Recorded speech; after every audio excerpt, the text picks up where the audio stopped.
Alors, je précise ici qu'on est sur la voie 1 et on a le signal de sortie sur la voie 2 et je peux également visualiser les deux en même temps si j'appuie sur le bouton dual. Alors maintenant, je retourne au signal d'entrée. D'accord? On nous demande de prendre une tension de 4 volts. Alors, je vous ai dit tout à l'heure que pour la sensibilité 2, je vous ai dit, d'après l'expression, donc YCC, c'est-à-dire la longueur crête à crête du signal, et doit être égale à 4 cm. D'accord?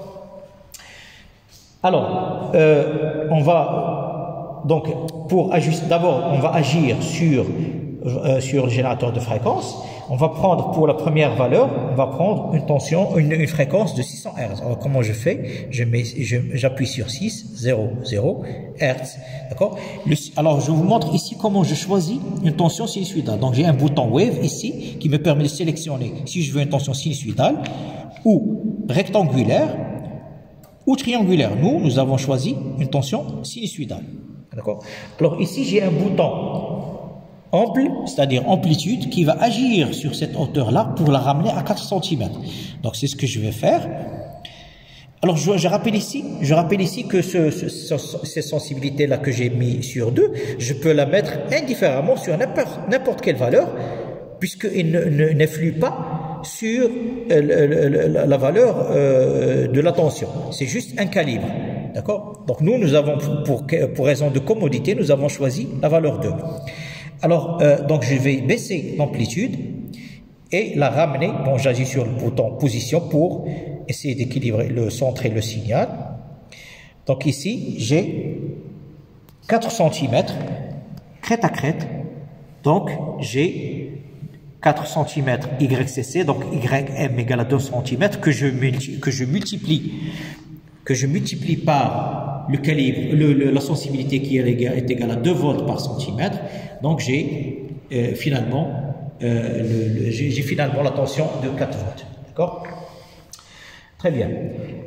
Donc, alors maintenant, on va faire varier la fréquence.